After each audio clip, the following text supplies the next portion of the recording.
Sa mapagpalang gabi po muli sa bawat isa. Tayo ay magbulay ng salita ng Panginoon at panandalian tayo manalangin bago tayo dumulog sa ating Word of God.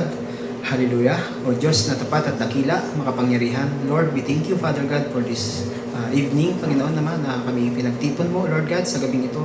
Patuloy, Panginoon naman, ang iyong banal at makapangyarihang Espiritu, Lord God, ang isang patuloy namin, Ama, ini-invite, O Father God, na magturo, O Lord God, mag-dictate, O Lord God, ng bawat sasabihin namin, Lord God. Ikaw po ang isang patuloy, Lord God, na mangusap, O Lord God, sa bawat isa. O God, buksan mo ang aming tenga. Tunay, Lord, marinig namin ang iyong tinig at maranasan ka namin, Lord God, sa pamagitan, Lord God, ng iyong makapangyarihang salita, Panginoon. Hayaan mo, Lord God, na ang aming puso ay handang tanggapin, Lord God, ang mga salita mo na makapangyarihan, Panginoon. Muli sa iyo, papurit pa sa salamat sa pangalan ni Jesus. Amen. Yan. Hallelujah. Muli, isa mapagpalang gabi po sa bawat isa. Dako po tayo sa Hebrews 10. Hebrews 10. Sino po pwede ng Panginoon? Salamat sa buhay ni Pastor Mayong at sa pagkabasa ng salita ng Panginoon. Tunay nga na kung ating mapapansin po ay makikita po natin dito sa chapter 10. Ang makikita natin yan ay tatlo. Draw near. Makikita natin. Lumapit. Hold fast. Kumbaga, kumapit po tayo and press on at magpatuloy po tayo. Lumapit, manindigan po tayo, hold fast, at magpatuloy. Makikita natin yan. Ipapaliwanag po natin. Ngayon, dito po sa Hebrews 10 ay kung makikita at mapapansin din po natin, ito ay pinakapuso po ng buong book po ng Hebrews. Ito ang pinakapuso po niya ng book, no? So, kung ating babalikan yung Hebrews 7 po kasi, dito po makikita natin na naglatag po na malalim po na theology tungkol kay Jesus, mga katuruan ni Jesus. Sa chapter 7 to 9, makikita po yun yung theological na aspeto po patungkol po kay Kristo. Pero dito po sa Hebrews 10 naman ay dito po makikita natin na naglapat din po ng yung theological na aspeto po dito na yun ay ang buhay po ng mga mananampalataya. Dito na. Sa Hebrews 7 kasi pinakita po doon kung sino si Kristo. Sa Hebrews 7, siya po ang higit na saserdote. Si Kristo ay hindi tulad ng mga saserdote ng lumang tipan na namatay at napapalitan. Diba? Sa Hebrews 7 yan. Yan yung pinapaliwanag. Doon sa Hebrews 8 naman, ipinakita po doon na higit sa tipan. Kaya isang bagong tipan na hindi lamang nakasulat sa bato, kundi nakaukit po sa puso ng tao. Yun yung Hebrews 8. Ibig sabihin, then yung last chapter natin ng Hebrews 9 na pinag-aralan natin nakaraan, ipinakita naman doon that time, yung higit, yung dugo, higit ang dugo ni Kristo kaysa sa mga hayop, di ba? Kumbaga, si Kristo lang po ang kayang maglinis po doon sa konsensya natin, di ba? Nakita niyo pong matatandaan nung nakaraan, ang dugo lang po ni Kristo ang nagdala din po kasi ng tunay na kapatawaran at wala nang iba. Kaya nga yung mga old practices dati na napag-aralan last chapter, yan po yung ibig sabihin ng chapter 9. At pagdating po dito sa Hebrews 10, para lang makita natin yung kabuuan ng tinatalakay natin, malinaw po dito kung ano yung ginawa ni Kristo sa atin. Para sa atin, paano tayo paano dapat po tayo mamuhay. Ito ang sinasagot ngayon ng Hebrews 10 po na ating pag-aaralan ngayong gabi. Ang sagot po dito ay malinaw na malinaw dito sa Hebrews 10. Ano yung mga sagot na yan? Tayo ay huwag dapat umatras. Magpatuloy po tayo. Tayo daw po ay huwag bumitaw. At tayo ay dapat daw huwag pong bumalik doon sa dati, yung old system. Di ba? Yung old practices. Sa halip dapat daw po tayo, yung buhay dapat ng mananampalataya ay dapat po maging ganito. Dapat po, ito po tatandaan natin, tayo po ay lumapit sa Diyos. Unang-una yan. Manindigan po sa ating pag-asa. Pangatlo, magpatuloy po tayo sa ating pananampalataya. Ngayon, dito po, makikita po natin, because Christ offered Himself once for all. Sinabi po yan, believers now have full access to God, unshakable hope, and persevering faith that endures until the end. Ibig sabihin yan po, inalay ni Kristo ang kanyang sarili minsan lang at magpakailan na po yun. Ang mga mananampalataya ay dapat may ganap na paglapit po sa ating Panginoong Diyos. Meron po dapat tayong matibay na pag-asa at pananampalatayang nagtitiis hanggang sa wakas. Ngayon, dako po tayo dito sa unang puntos po natin. Sa verse 1 ng chapter 10, verse 1 to 4, makikita po natin dyan yung insufficiency of the old sacrifices.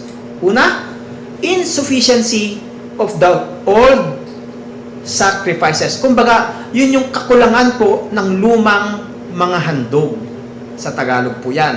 Ngayon po, for the law having a shadow of good things to come. Kumbaga po, yung kautosan po kasi that time, sinasabi po na yun lamang po ay anino.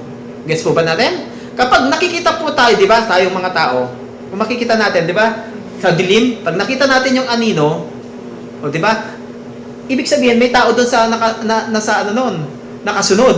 Di ba? Ganon po yung shadow. Kumbaga, yun yung ginagawa po ng old system. May pinanggalingan po yon. Ngunit yung anino po, ay hindi po yun yung mismong bagay. Kaya nga dito sa atin ngayon, may hugis po kasi na yung anino na sinasabi dito, di ba? May shape siya. So yun yung dating old practice natin na ginagawa. Yung paghahandog, kaya nga yun po yun. Kaya insufficient kasi anino lang po yun. Yun po yung ibig sabihin. Di ba? Sabi natin nung chapter 9, taon-taon ang mga tao ay nagdadala ng mga hayop sa templo, di ba? Yung mga saserdote, nag-aalay ng dugo, paulit-ulit po yun ginagawa para mawala daw po yung kanilang kasalanan, mahugasan yung kasalanan, di ba? Ngunit dito po, dahil doon sa ginagawa nilang yon, may problema po. Bakit? Kasi nga, kung tunay na naaalis ang ng mga handog ang kasalanan, bakit kailangan ulitin taon-taon? That time. Di ba? Yun yung tanong eh.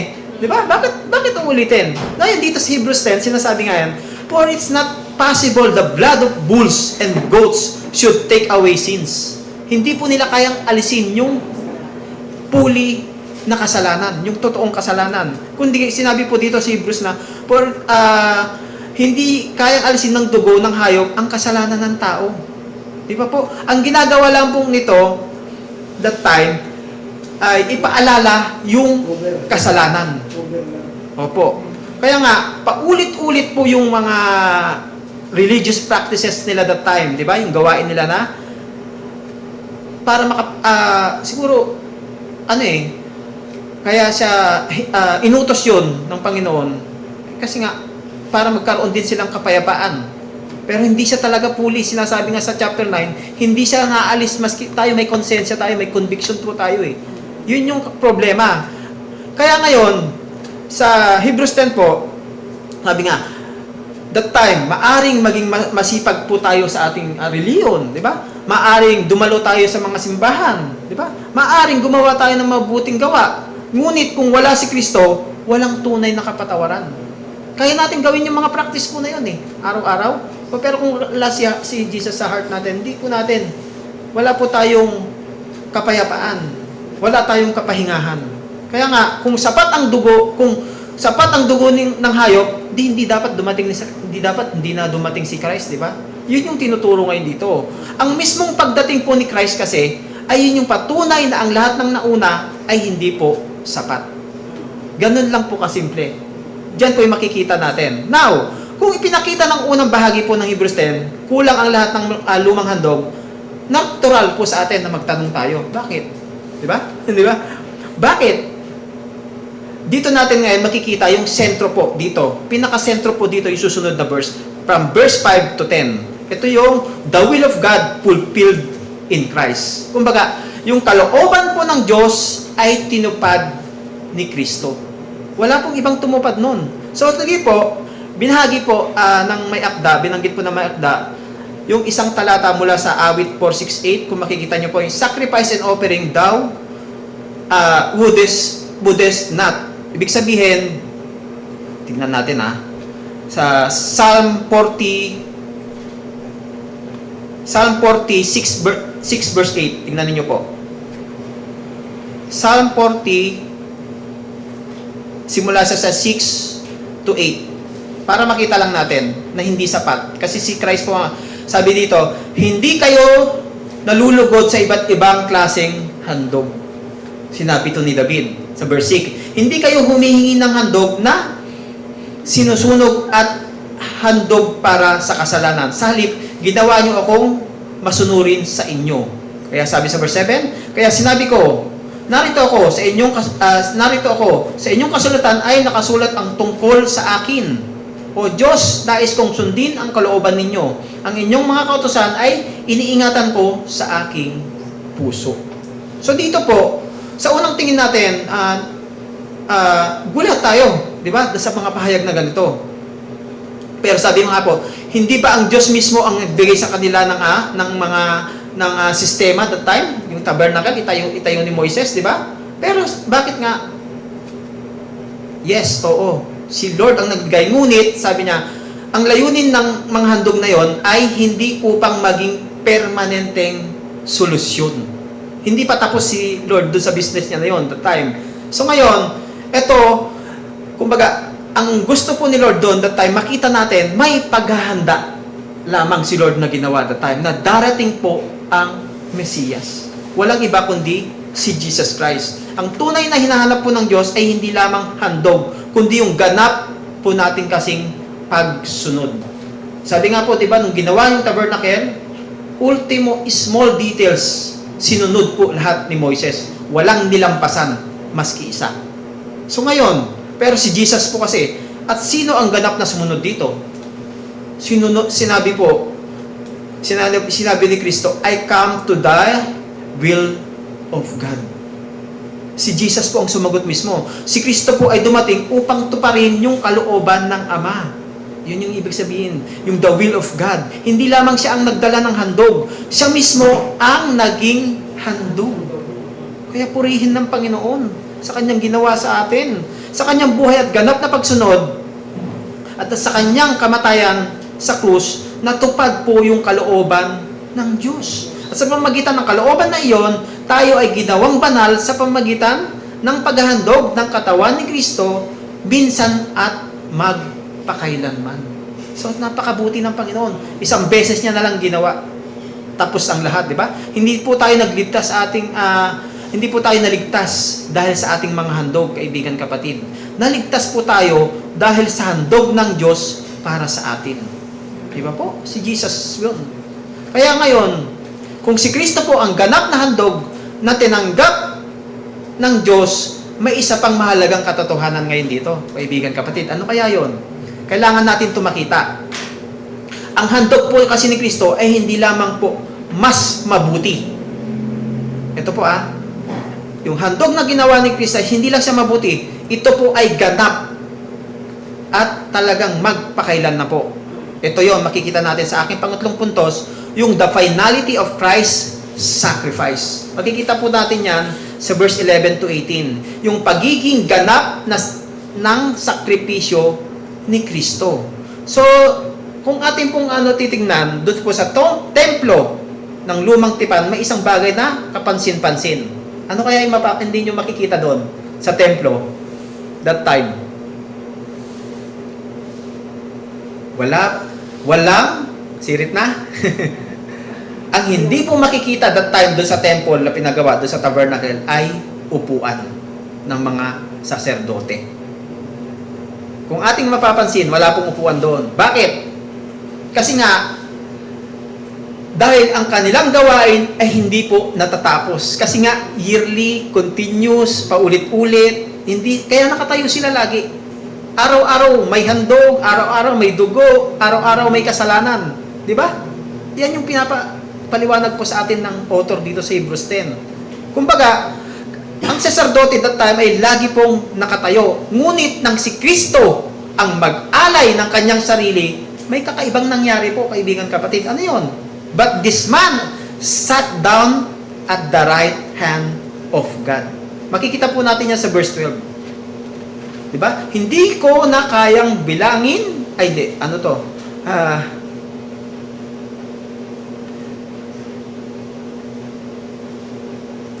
Ano sabi sa verse 10? Ay, verse 12. Ngunit si Kristo ay minsan lamang naghandog para sa ating mga kasalanan. At hindi na ito mauulit kailanman. Pagkatapos nito, umupo na siya sa kanan ng Diyos. So yun po ang distinction ng ginawa ni Kristo. Di ba po? Kaya nga at the right hand, sat down on the right hand of God. Si Kristo po ay umupo. Bakit? Dahil tapos na yung kanyang ginawa. Once and for all. Di ba po? By the one offering, He had perfected forever them that are sanctified. Isang handog, magpakailanman. At kung may kapatawaran na, di ba po? There is no more offering for sin. Di ba po? So, ang kasalanang pinatawad na ng Diyos ay hindi na kailangang bayaran muli kahit na ng iyong konsensya. Di ba po? Tayo, dati guilty tayo lagi. Pero nung nag-surrender tayo fully sa Panginoon, nag-commit tayo sa Panginoon, nakakaramdam pa ba tayo ng conviction? Nakakaramdam pa ba tayo ng konsensya? Di ba? Malinis po kasi yung heart natin eh.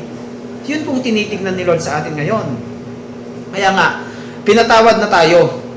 Kaya niyang bayaran kasi ultimo kaibuturan ng ating mga puso. Minsan na po tayong pinatawad ng Diyos, ngunit hindi pa rin mapatawad minsan ang ating mga sarili. Ito yung pagkukulang. Kaya nga pinapaliwanag ng author ngayon sa atin, meron nang gumawa niyan eh. Bakit hindi mo pa rin mapatawad yung sarili mo? Kaya nga iba nagpapakamatay dahil hindi nga nila naiintindihan na merong tumubos po sa atin, merong naglinis po sa ating konsensya. Di ba po? So, ngunit, sabi dito, ang krus ay sapat. Di ba? Hindi lamang panimulang bayad ang ginawa ni Kristo. Ito po ay buong bayad na ginawa para sa atin. Purihin ng Panginoon. Kaya kung ganito po kalaki, kasapat ang ginawa ni Kristo, may mas malinaw na bunga ito sa buhay ng bawat mananampalataya sa atin. Ano yon? Kung ating makikita, di ba? Pag sinabi po kasing theology, di ba po? This is the study of God, His nature, His character.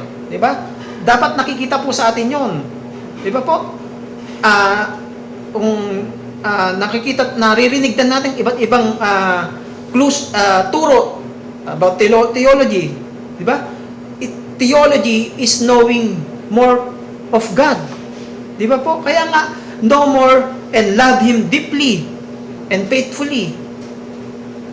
Yun po yung, kaya nga may theology na tinatawag, yun po yung ibig sabihin mo noon.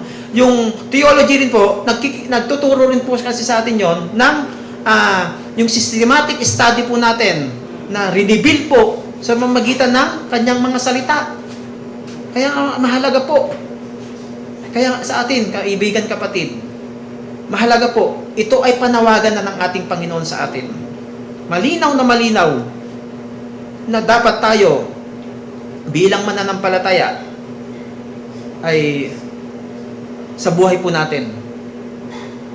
Ganito po dapat. Kasi sapat ang ginawa ni Kristo sa atin eh. Ginawa niya ng lahat. Kaya sa pang-apat ko, the privilege of bold access to God. Ito yung napakagandang ginawa ni Jesus para sa atin. Yung bold access to God. Ano yun? Ito po yung pribileyo po natin na may tapang tayo na lumapit na po sa Diyos. Wala na pong balakid. That time, may tent, may bell, di ba? May kortina. Di ba po? Merong section bago ka makalapit doon sa Holies of Holies. Hindi ka basta rin makakapasok doon. Di ba po? Ngayon si Kristo, bold access. Kumbaga, diretso. Di ba? Dahil tapos na po ang gawa ni Kristo, sinabi niya, nang may akda po dito, may tatlo po tayong makikita dito. Dito sa verse 19 to 25, makikita po natin yung let us draw near. Ngayon, may bold access na po kay Lord na pumasok sa kanyang presensya kasi. Di ba? Manalangin lang po tayo sa tahimik na lugar, di ba? Pwede na po tayo makalapit sa ating Panginoon. Hindi lang po dahil tayo matapang, di ba? Di ba? Kahit sabihin mong sirang-sira ka, wasak na wasak ka, gulong-gulo ka, kaya nating lumapit sa ating Panginoon. Yun ang hindi po talaga alam ng iba. Na kahit siguro iniisip nila na makasalanan ako, nakagawa ako ng mali. Nasagot ko ang magulang ko, ganito. O kaya napagsabihan ko ng ganito ng masakit. Pero kung alam po nila ito na we have a bold access to God, ay hindi po sila magdadalawang isip na humingi ng tawad. Amen? Yan po yung nakakaligtaan ngayon ng marami po sa atin. Which is napakasakit kasi hindi nila alam. Di ba po? Kaya kailangan natin mag-double work talaga sa Panginoon. Ngayon, ito, kaya nga meron po tayong let us draw near. Makikita rin po natin na si Kristo mismo, yung dugo niya, yung nagbukas ng daan. Di ba? Yung tabing ng templo ay napunit. Yung katawan ni Kristo ang naging daan. Kaya sinabi ng Hebrews po dito, let us draw near with a true heart in full assurance of faith. Amen? So, yung paglayo po kasi sa Diyos ay kadalasang bunga ng maling pagkaunawa natin sa Ebanghelyo. Kaya nga, kapag alam po natin na sapat na ang ginawa ni Kristo, hindi po tayo lalayo sa Panginoon. Bagkus tayo po ay lalapit sa ating Panginoon. Wala po tayong ibang gagawin. Magkamali man tayo, madapa man tayo, makagawa man tayo ng kasalanan, lumapit pa rin tayo sa Panginoon. Kasi wala naman tayong magagawa. Di ba? Kanina nga, naririnig ko sa radyo kanina. Ang ganda na exhortation doon sa DCS. Sabi nga, minsan kang mamatay. Kaya nga kasi nga doon sa Kawikaan na 11:4, sabi nga doon na magkaman ka man ng maraming kayamanan, wala, hindi mo rin madadala eh. Yun yung narinig ko kanina eh. Talagang ngayon, kahit makuha mo lahat ng kayamanan, wala kang madadala rin. Ganun lang kasimple ang buhay natin. Kaya nga ngayon, kung naiintindihan nila ito, ng bawat isa po sa atin, ultimo mga kamag-anak natin, na tayo wala pong ibang lalapitan, kundi si Kristo. Pangalawa, let us hold fast. Ibig sabihin, manindigan po tayo. Let us hold fast the profession of our faith without wavering. Di dapat tayo pa nagwe-wave. Ang salitang hold fast kasi po, ito ay nangangahulugang kumapit ng mahigpit. Kumakapit ba tayo? Ito yung nakakalimutan natin eh. Lord, di ba sino ba yun? Kung hindi mo ako tutugunin, kung hindi mo ako sasagutin sa aking hiling sa'yo, hindi kita bibitawan. Nakipagbuno siya eh. Ano ba yan? Si Joseph ba yan? Si Jacob, Jacob. Di ba? Ganun si Lord sa atin. Ano po tayo, kumapit po tayo ng gusto kay Lord. Kasi, pagka kinulit mo siya, yun po yung maganda. Kasi nga sabi niya, pag kumapit po tayo mahigpit, for He is faithful that promise. Hindi po siya nakakalimot sa kanyang mga pangako ang Panginoon sa atin. Hindi tayo kumakapit sa pag-asa dahil matatag tayo. Kumakapit po tayo dahil tapat po ang Panginoon sa atin. Ang Panginoong Diyos ay lagi pong tapat, sapat. Amen po. So ngayon, let us consider one another. Ito naman yung maganda sa verse 24 to 25. Magpursige po tayo kasama ng iba. Hindi lang po ito. Hindi lang yung pamilya natin. Bagkus yung ibang kapatiran. Gawa tayo ng way para magkaroon po tayo ng fellowship. Ganon. Diba?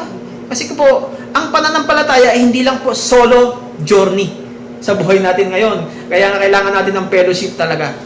This is the nane-neglect po ng iba sa atin. Nahihiya, parang naiilang sa kapatid. Di ba po?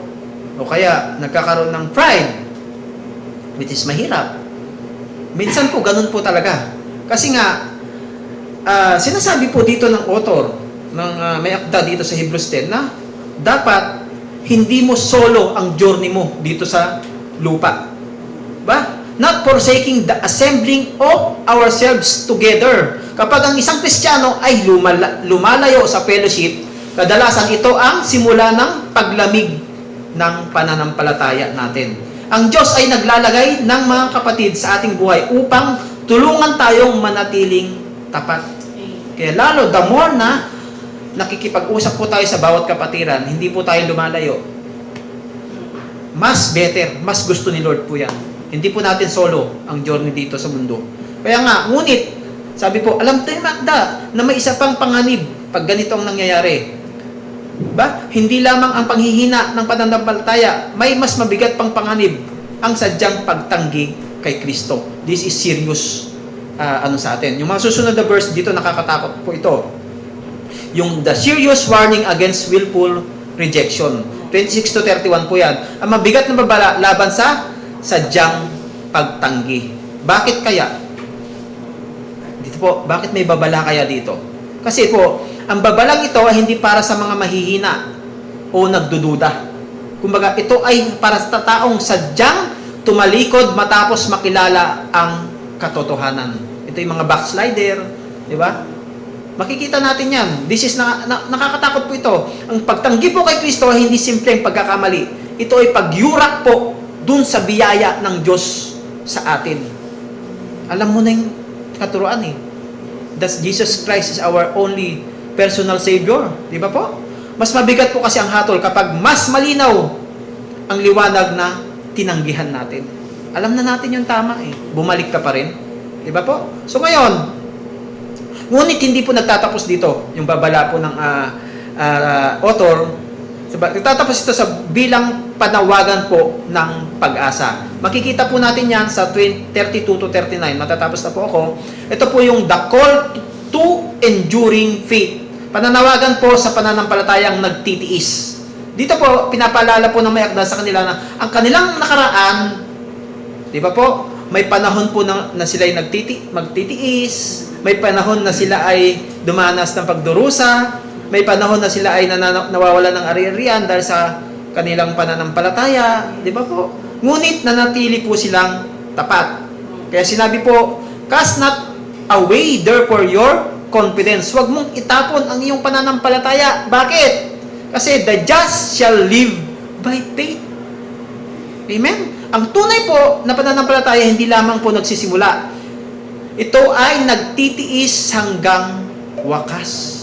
Kaya anuman ang daanan natin, anuman ang mga suliranin natin, we live by faith. We live by faith. Kaya nga, sa ating panghuli, ang Hebrews po 10 ay ito po yung napakagandang reminder po sa bawat isa sa atin. Malinaw po yung panawagan sa atin ng Panginoon. Tapos na po ang gawa ni Kristo. Ang gagawin na lang po natin ngayon, kaibigan kapatid, lumapit po tayo sa Diyos. Manindigan po tayo sa ating pag-asa kahit hindi natin nakikita. Magpatuloy po tayo sa ating pananampalataya kasi hindi po tayo dapat mabuhay sa takot. Nabubuhay po tayo ngayon dun sa katiyakan ni Kristo na pangako niya sa atin. Di ba po? Hindi po anino si Kristo sa atin. Di ba? Kundi nakita po natin, naranasan natin yung katuparan na ginawa niya sa krus ng Kalbaryo. Di ba po? So, hindi po sa ating gawa lamang, kaibigan kapatid, kundi ito sa gawa ni Kristo. Tandaan po natin, lahat ng ating tinatamasa at nararanasan, maganda man o mahirap, di ba po? Lihim man o hindi, si Kristo po yung ganap na gumawa nun para sa atin. Ano final challenge po sa atin, kaibigan kapatid, bago po tayo magtapos? Seryoso po ito na sinasabi ng Hebrews 10. Alam mo na binuksan ni Jesus yung daan patungo sa Panginoong Diyos, uurong ka pa ba? Dahil natatakot ka? Wag na po, kaibigan kapatid. Wag na po tayo umurong. Lumapit po tayo sa pamagitan ng ating pananampalataya. Lumapit ka, kaibigan kapatid. Manindigan ka. Magpatuloy ka. Sapagkat si Yesu Kristo ay sapat minsanan lang at pagkailanman po. Yun po, sa Diyos lahat ang papuri. Ano ba ang yung naunawaan yan na nakatulong sa ating pag-aaral? Wala itong Opo, ayun po ay tunay naman na salamat po sa pagkakataon. Gusto niyo muna? Sige po, para mag-asa tayo. Ayan, meron lang po akong babasahin dito na may diin. Sabi dito, verse 22.